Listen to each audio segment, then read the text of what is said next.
So, syempre, mag-voice over ako. Pumunta lang kami dito sa church malapit sa amin para sana magtirik ng kandila. Pero wala pa palang tirikan ng kandila dito sa church na to. Kasi bagong gawa to eh. So, hindi kami totally pumasok kasi may mga tao. Nahiya din kami. Kung bakit ba lahat kami naka-shorts dyan.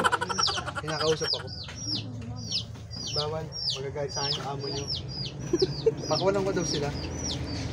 Pagdating namin ng bahay, nagluluto na si tatay ng kare-kare. Kahit palagi nagluluto si tatay ng kare-kare, laging marami pa rin excited kasi masarap talaga siya magluto ng kare-kare. Nung kinagabihan naman, naisipan ko magbabad kasi sobrang init. Malaking tulong din talaga tong portable pool na to. Kasi hindi ka tatamarin lumabas sa kwarto. Dito naman, nagmukbang na nga talaga ako. Umorder pa ako ng burger, fries, may rice meal din sa McDo. Meron pang Coke float. Sa mga panahon to, tinatry ko na talaga mag-vlog. Gusto ko sana magmukbang kaso hindi ko nagustuhan yung angle kaya hindi ko na lang in-upload. Pero ngayon, syempre, since gusto ko talaga, trial and error na lang. Katulad ng huli kong in-upload na mukbang video. Kung gusto nyo panoorin, may makikita kayong letter I dyan sa taas. Click nyo yun, tapos makikita nyo na yun. Arena. On the way na kami, pa-Paris. Nagkasundo-sundo nga kami nila Ate Shir. Kuya mo na mag-Paris kasama si Andre, yung anak nila. Tagal-tagal din ako hindi nakapag-Paris kasi nakakapag-Paris lang ako dati nung nasa Lipa pa ako nagtatrabaho. Ay oo, sa Lipa ako nagtatrabaho dati pero nadayo ko palagi ng Kalamba para lang mag-Paris. Pero ngayon, nakakita na ako ng masarap na parisan dito sa Tanawan. Tsaka sa Santo Tomas meron din. Kaya hindi na ako nadayo ng Kalamba. Pagkalayo traffic pa. Ay oh. Yung tingnan, pagkasarap niyan. Paris mamaya aking in-order. Sa pagkasarap niyan ay talagang nakadalawang rice ako. Pinauwi lang yata kami itong ulan na to eh. Pagdating namin ng bahay, biglang umulan na malakas. Ang lakas, paano ko uuwi? Kaya nung gabing yan, tumambay na lang kami magdamag hanggang alas 6 ng madaling araw. O ng umaga pala, sorry. Pagdating ko naman ng bahay, syempre, aari kang sa ibang bahay lang ako kakain. Syempre, kakain din ako sa amin, diba? Kaya kumain ako dito. May mga inasal nga sa bahay. Kaya, Diyos ko, busog na naman ako. Napakadaming pagkain dito sa vlog na to, diba? Ito naman, nanood ako ng Straw kasi trending siya sa Netflix eh. So, pinanood ko. Maganda nga naman, nakakaiyak.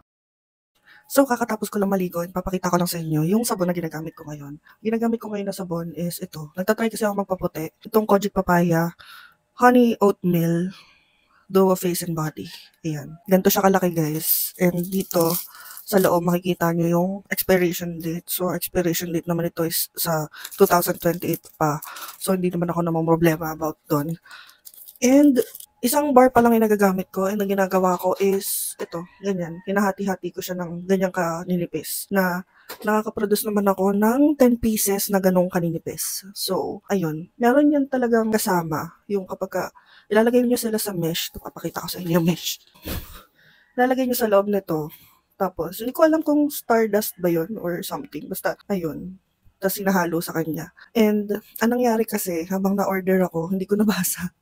Hindi ko nakita agad na buy one take one lang pala yung binibili ko. Akala ko isang set na siya na meron nung kulay violet na yun. Pakita ko na lang dito. Isa lang dapat sana munang soap yung kukuhanin ko. Yun nga lang is hindi pala siya set. Buy one take one pala dun sa nabilhan kong store. So, ayun. Tapos, ang ginagamit ko namang lotion ngayon is itong Ebony Milk Collagen na nabili ko din dun sa store na binilhan ko. Sa Shopee ko lang siya binili.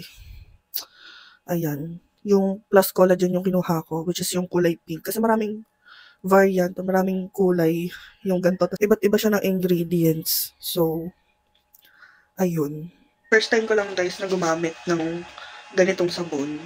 Na yung nabibili sa mga TikTok, ganyan, kasi sa Shopee, na hindi mo siya makikita sa Watsons. Kasi lagi ako nagko-Kojic. Pero, ayan, since lagi ko siya nakikita sa TikTok, and lagi ko din siya nakikita kung saan-saan na social media platform.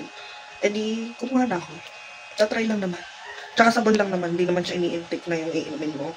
So, ayun. And feeling ko, so far, effective naman siya sa akin. Ayun, dami ko na ko dapat. Punta muna ako na Ate Shin.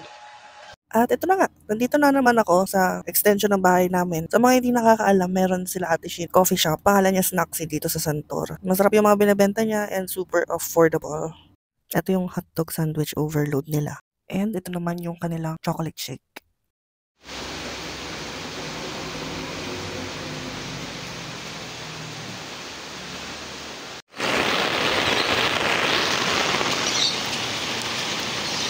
Sa ulan. Nakauwi din. Tulog na ako.